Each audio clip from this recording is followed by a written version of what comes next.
The fork stopped halfway to my mouth when Barbara's voice cut through the dinner conversation like a knife.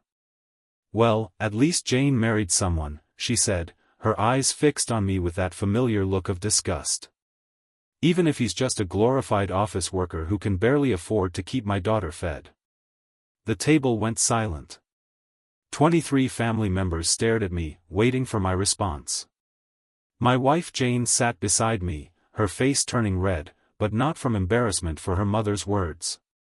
She was embarrassed by me.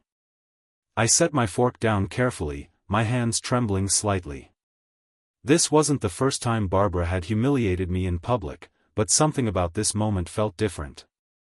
Maybe it was the way Uncle Isaac nodded in agreement, or how Jane's cousin Gloria giggled behind her napkin. The roast beef on my plate suddenly looked like cardboard. I wanted to stand up, to defend myself, to tell everyone exactly what I thought about Barbara's toxic behavior. Instead, I sat there like a statue, frozen by years of conditioning to keep the peace and be the bigger man. The silence stretched on until Barbara continued eating, satisfied with her performance. The car ride home was torture. Jane stared out the passenger window while I gripped the steering wheel, my knuckles white. Finally, I couldn't take it anymore. "Are you going to say anything about what happened back there?" I asked, keeping my voice steady. Jane sighed like I was bothering her. "What about it, Albert? You know how my mom is." I pulled into our driveway and turned off the engine. "How she is?" "Jane, she humiliated me in front of your entire family. She called me a failure." Jane finally looked at me, her expression cold. "She didn't call you a failure. She just said you're not exactly rolling in money, which is true." The words hit me like a slap. "So you agree with her?" I asked. Jane got out of the car and slammed the door. "I'm not having this conversation again. You're too sensitive about everything my mom says. Maybe if you actually made more money, she wouldn't have anything to complain about." She walked into the house, leaving me sitting alone in the dark garage. That's when I realized my wife had chosen her side long ago, and it wasn't mine. I couldn't sleep that night. Every word from dinner played on repeat in my head. Glorified office worker. Can barely afford to keep my daughter fed. Jane's nervous laugh echoed in my memory. I stared at the ceiling while Jane snored peacefully beside me, completely unbothered by what had happened. That's when something shifted inside me. I wasn't going to be Barbara's punching bag anymore. I got up quietly and went to my desk in the spare room. I pulled out a small notebook I used for work notes and wrote today's date at the top of a fresh page. Then I wrote down everything Barbara had said, word for word, including who was there to witness it. I described Jane's reaction, or lack thereof. I dated it and signed it. This wasn't just about collecting evidence. It was about taking back control.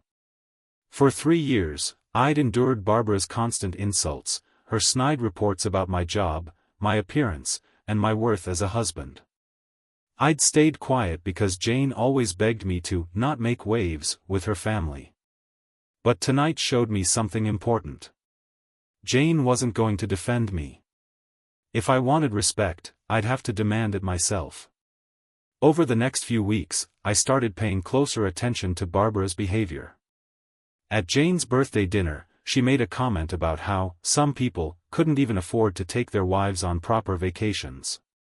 At the grocery store, she loudly complained to the cashier about how expensive everything was, especially when you're supporting a son-in-law who doesn't pull his weight. Each time, I quietly documented it. Date, time, location, witnesses, exact words. I even started using my phone's voice recorder app when I knew I'd be around her. The app ran silently in my pocket during family gatherings, capturing her toxic commentary. Jane never noticed my new habit of taking notes. She was too busy texting her mom or planning their next shopping trip. I realized Barbara's behavior wasn't random. It followed patterns. She always struck when there were witnesses, never when we were alone. She timed her worst comments for moments when I couldn't respond without looking like the bad guy. Like during Grace at dinner, or when someone was making a toast.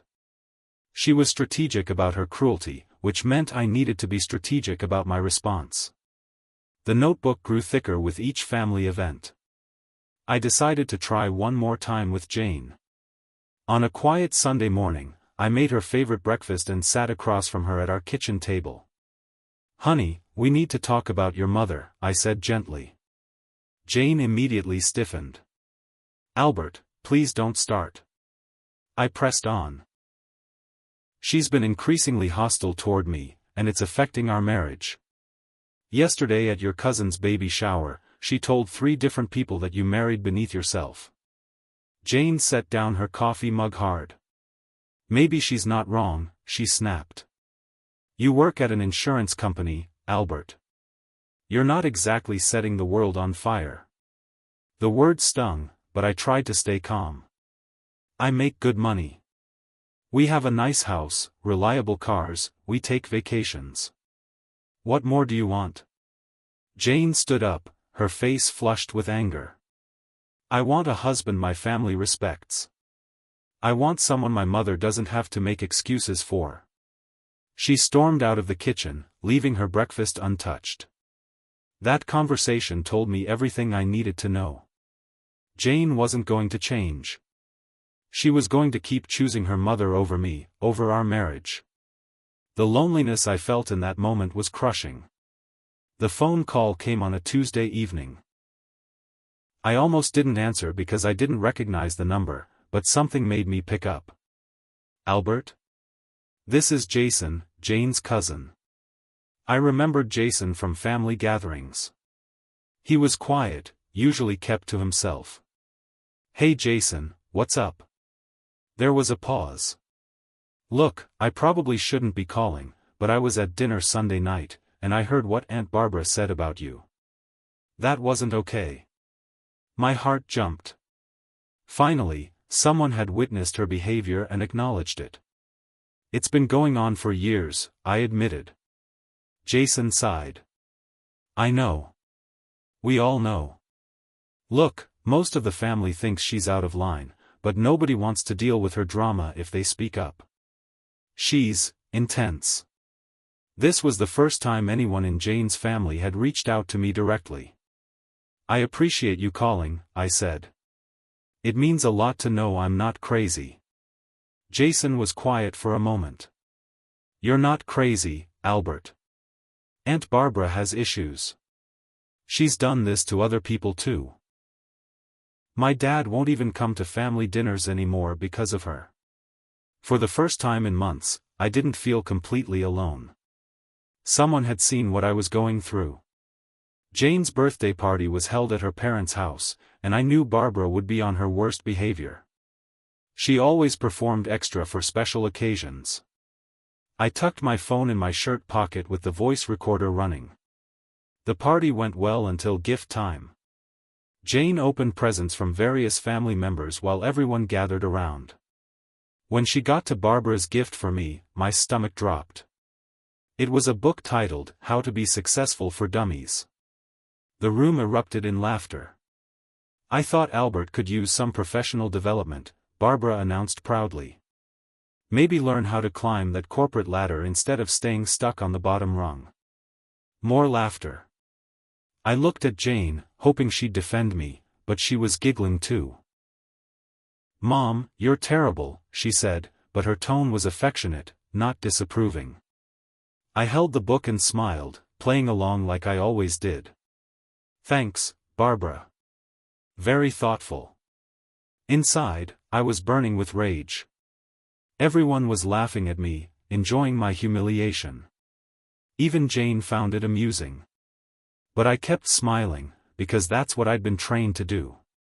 Keep the peace. Don't make waves. Take the abuse with grace. That night, I added every detail to my notebook. After everyone left the party, I went to our bedroom and closed the door.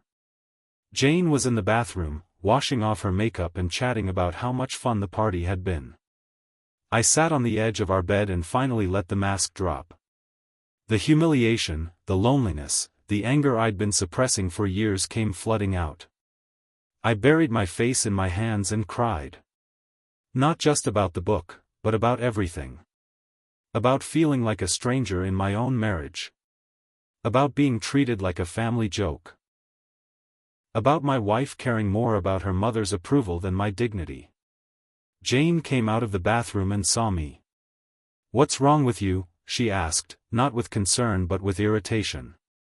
"Nothing," I said, wiping my eyes. She shrugged and got into bed. "Good. I'm tired." As she fell asleep beside me, I stared at the ceiling and made a decision. This wasn't about insults anymore. This was about self-respect. If I was going to continue this marriage, things had to change. And if Barbara wanted to play games, I'd show her what real strategy looked like. It happened by accident. Jane had asked me to grab her purse from the car so she could pay the pizza delivery guy. As I reached for her wallet, several receipts fell out onto the floor. I picked them up to put them back and noticed something strange. 3 receipts from the same jewelry store, all within the past month, totaling over $2,000. I knew Jane hadn't bought any new jewelry. Her birthday and our anniversary had passed months ago. I looked closer at the receipts. They were all paid for with her credit card, but the items purchased were definitely not her style. A men's watch. A gold necklace with a nameplate reading Barbara. A pair of diamond earrings that looked exactly like the ones Barbara had worn to Sunday dinner last week. My hands started shaking as I realized what I was looking at. Jane had been secretly buying expensive gifts for her mother. Gifts she'd never mentioned to me. I quickly put the receipts back and brought her the purse, acting normal. But inside, questions were spinning. Where was Jane getting $2,000 to spend on her mother? We shared a budget, and these purchases weren't in it. I needed to understand what was happening with our money. The next day, while Jane was at work, I logged into our online banking and started digging through our accounts. What I found made my stomach turn. For the past 6 months, Jane had been transferring money from our joint savings account to a separate account I didn't know existed. 500 here, 800 there. The transfers always happened on days when I was traveling for work or busy with evening meetings. The total amount was staggering. Over $12,000 had been moved without my knowledge. I printed out all the bank statements and transaction records. Then I did something I'd never done before. I looked up public records online, searching for Barbara's name. Within an hour, I found court documents showing she'd been sued by 3 different creditors in the past year. She owed money on credit cards, had defaulted on a personal loan, and was behind on her property taxes. Barbara was drowning in debt, and somehow Jane was helping her stay afloat with our money. Our money that was supposed to be for our future, our emergency fund, our dreams. I sat in my home office, surrounded by printed bank statements, and realized the scope of what had been happening behind my back. Sunday brunch at Barbara's house gave me the perfect opportunity to test my theory. I waited for a quiet moment when Barbara and I were alone in the kitchen. "Things are getting expensive these days," I said casually, pretending to help dry dishes. "Jane and I are having to watch our budget more carefully." Barbara's reaction was immediate and telling. Her face went pale, and she fumbled the glass she was holding.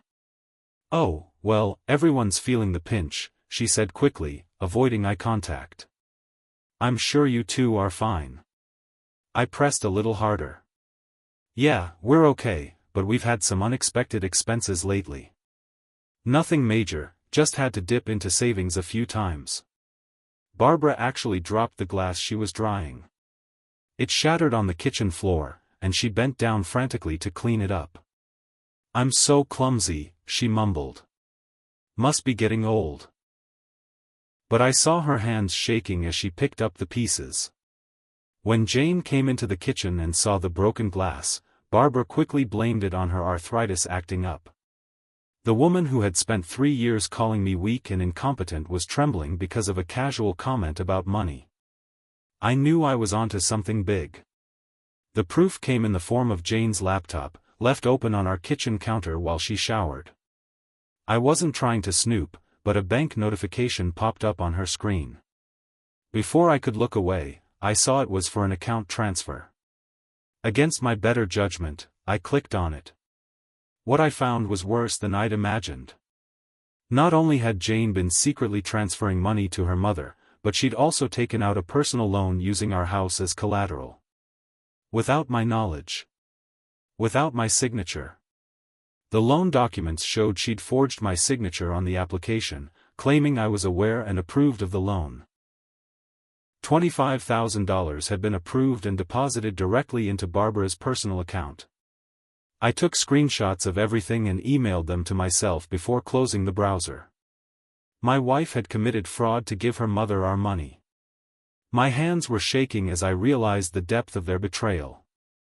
It wasn't just about insults anymore. They had stolen from me. They had put our home at risk. Jane came downstairs, her hair still wet from the shower, and kissed my cheek like nothing had happened. "What are you up to?" she asked sweetly. I looked at her and realized I was married to a stranger. The hardest part was pretending everything was normal. For 2 weeks, I continued our routine.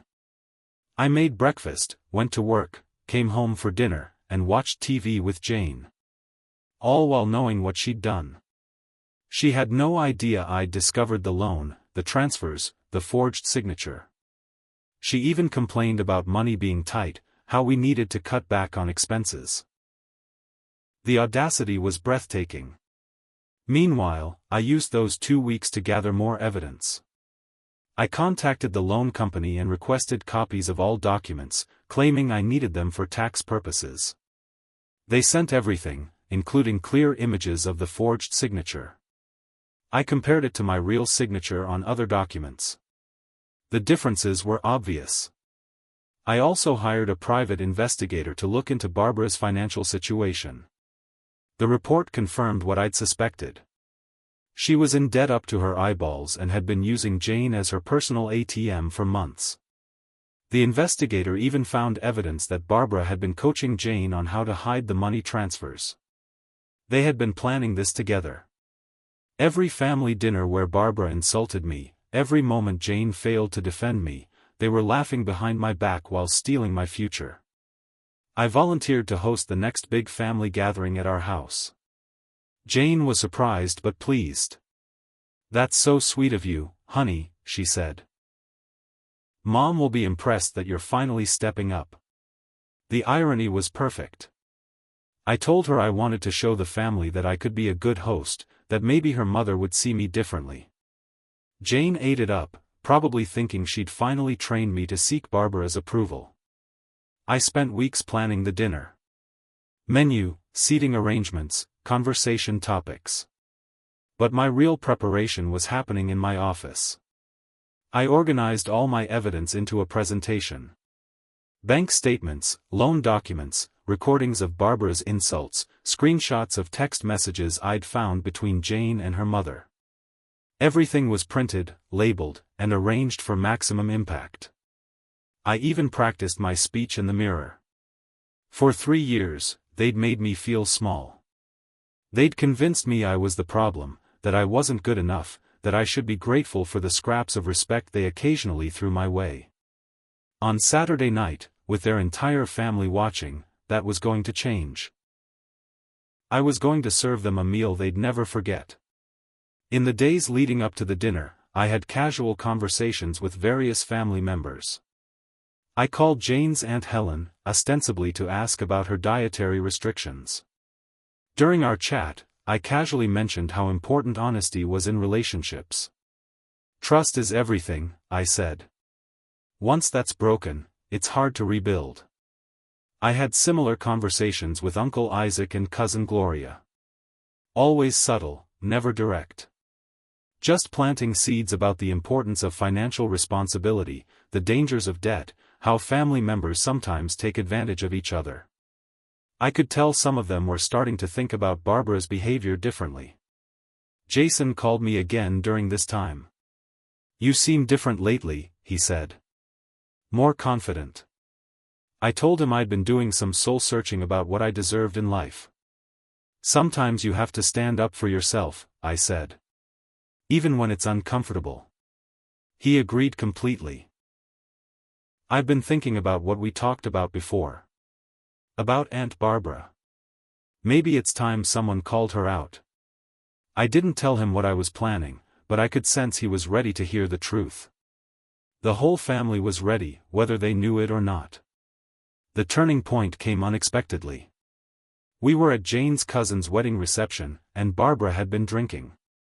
She cornered me near the bar while Jane was in the bathroom. "You know what your problem is, Albert," she slurred. "You don't have any backbone. Jane deserves a real man, not some weak little office drone who can't even buy her nice things." This time, Jason was standing nearby. He heard everything. "Aunt Barbara," he said firmly.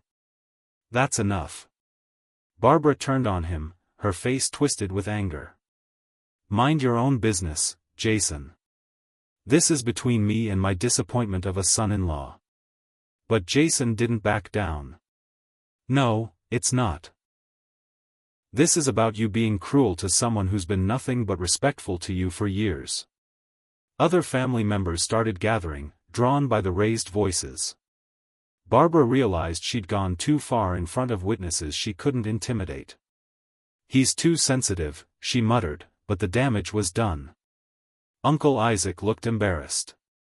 Cousin Gloria was staring at Barbara with disgust. For the first time, the family was seeing Barbara's true nature in full display. When Jane returned and saw the tension, she immediately blamed me. "What did you do now?" she hissed. That reaction told everyone exactly where she stood. I found the text messages by accident the next Tuesday. Jane had left her phone on the coffee table while she took a shower, and it kept buzzing with notifications. I glanced over and saw her mother's name on the screen. The preview of the latest message made my blood boil. "Did you see how pathetic he looked at the wedding?" I almost felt sorry for. I couldn't help myself. I picked up the phone and read the full conversation. What I saw destroyed whatever was left of my marriage. They had been mocking me for months in their private texts. "He's so clueless about the money," Jane had written. I almost laughed when he said we needed to budget better. Barbara had responded, "He's such a failure. I can't believe you settled for him.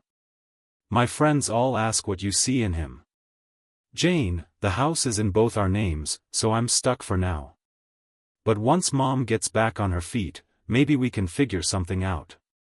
They were planning my exit from my money to fund it. I took pictures of the entire conversation thread before putting the phone back. When Jane came downstairs in her robe, I was watching TV like nothing had happened. But inside, something had crystallized into pure determination. I spent the entire week before the dinner setting up my evidence like a legal case.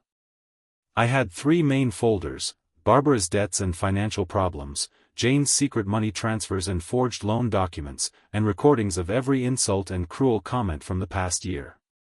I organized everything chronologically, showing how the pattern of abuse had escalated alongside their theft.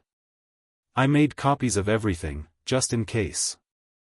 I even wrote notes about which family members had witnessed specific incidents, so I could reference their memories during the confrontation. My laptop was loaded with audio files and photos. I had backup copies saved to a cloud drive. This wasn't just about revenge anymore. This was about justice. They had spent 3 years systematically destroying my self-esteem while stealing my financial security.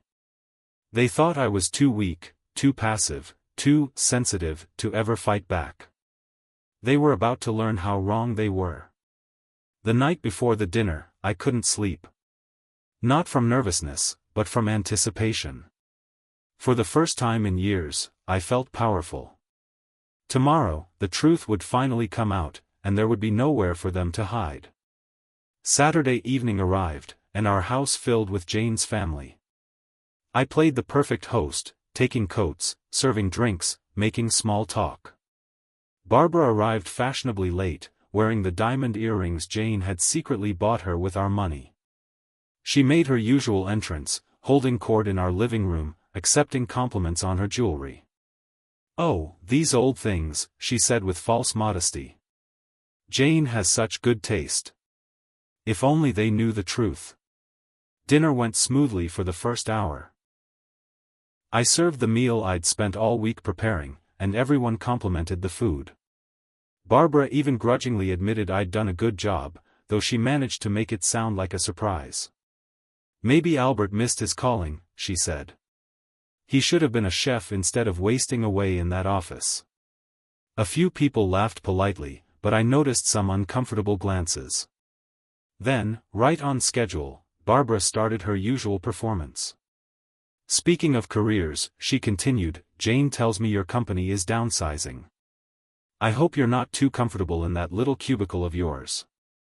The room went quiet. This was exactly what I'd been waiting for.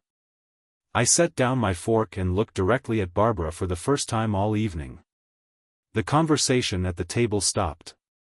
Even the background music seemed to quiet down. "Actually, Barbara," I said, my voice calm but carrying clearly through the dining room, "I think we need to talk about comfort levels." Jane shot me a warning look, but I ignored her. "For 3 years, you've made comments about my job, my worth as a husband, my ability to provide for your daughter. Tonight, that ends." Barbara's face flushed red.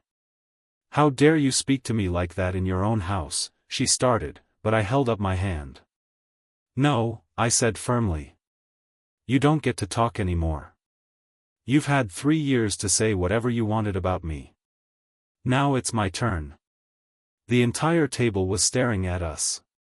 Uncle Isaac started to say something, but Jason gestured for him to stay quiet. "You see," I continued, standing up slowly, "I've been keeping track of every insult, every cruel comment, every attempt to humiliate me in front of this family." I pulled out my phone and placed it on the table. "Would you like to hear some of them?" The room went dead silent. I pressed play on the first recording. Barbara's voice filled the dining room. "Well, at least Jane married someone, even if he's just a glorified office worker who can barely afford to keep my daughter fed." Gasps around the table. Barbara went pale. "You recorded me," she whispered. "Oh, that's just the beginning," I said, playing another clip. "This one was from the wedding reception. You don't have any backbone. Jane deserves a real man, not some weak little office drone." More shocked murmurs from the family. Jane was frozen in her chair, her face white as paper. I played 3 more recordings, each one worse than the last. Barbara's voice echoing through our dining room, calling me pathetic, weak, a failure, a disappointment. The same family members who had laughed at her jokes were now staring at her with disgust. "Stop this," Barbara demanded, her voice shaking. "This is humiliating." I smiled for the first time all evening. "Oh, Barbara. You haven't seen humiliation yet." Uncle Isaac was looking back and forth between us, clearly uncomfortable. Cousin Gloria had her hand over her mouth in shock. Jason was nodding grimly, like he'd expected this moment for years. The power had shifted, and everyone could feel it. "Now," I continued, pulling out my first folder, "let's talk about why you've been so concerned about my ability to provide for Jane." I opened the folder and spread out the court documents across the table. "These are public records showing that you've been sued by 3 different creditors in the past year." Barbara lunged forward, trying to grab the papers, but I pulled them back. "You owe over $40,000 in credit card debt, defaulted on a personal loan, and you're 6 months behind on your property taxes." The family erupted in shocked whispers. "That's private information," Barbara shrieked. "Actually, it's public record," I replied calmly. "But here's where it gets interesting." I pulled out the bank statements showing Jane's secret transfers. For the past 6 months, my wife has been secretly moving money from our joint savings account to pay for your debts. Jane finally found her voice. Albert, please stop, she begged. Don't do this here. I looked at her with genuine pity. You should have thought about that before you forged my signature on a $25,000 loan. The room exploded. Several family members started talking at once, demanding explanations. Barbara was shaking her head frantically, trying to deny everything, but the evidence was right there in black and white. Barbara tried desperately to regain control. This is all lies, she declared, standing up and pointing at me. He's making this up because he's jealous of the relationship Jane and I have. But I was ready for this. I pulled out my laptop and opened the screen to show the loan documents. Here's Jane's signature, I said, pointing to the screen. And here's where she forged mine. I had the documents projected large enough for everyone to see. The differences in the signatures were obvious even to non-experts. Uncle Isaac leaned forward to get a better look. Jane, he said quietly, is this true? Jane broke down completely. I had to, she sobbed. Mom was going to lose her house.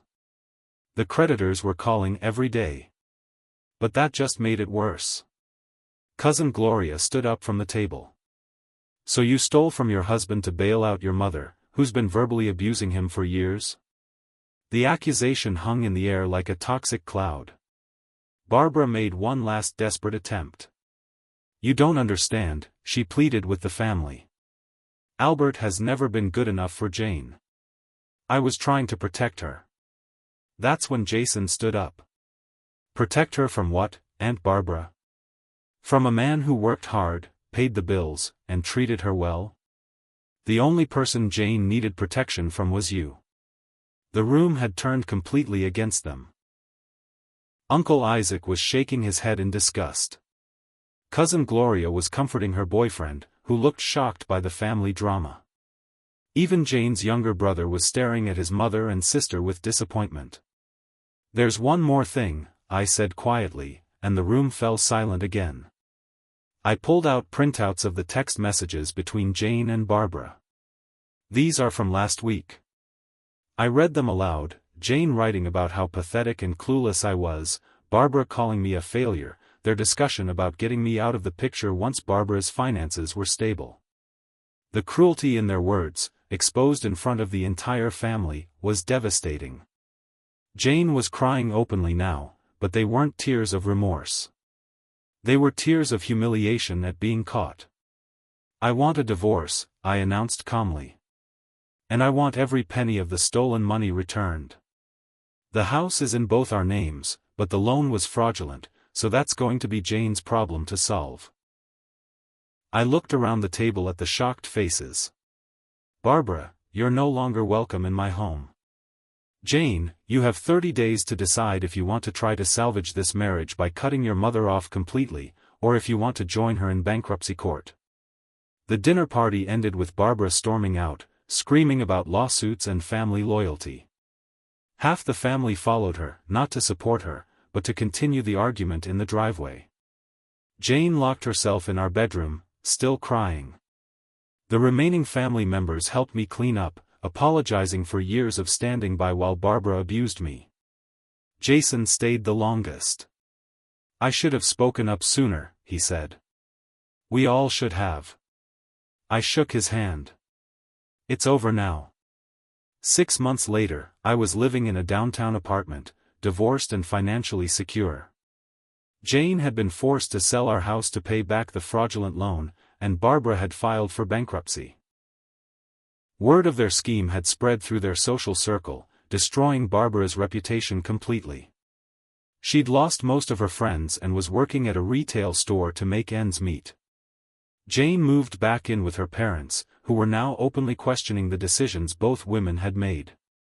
I heard through Jason that Barbara barely spoke anymore at family gatherings. The once powerful matriarch had been reduced to a cautionary tale about the dangers of toxic behavior. As for me, I was finally free. Free from the constant insults, free from the financial deception, free from a marriage built on lies.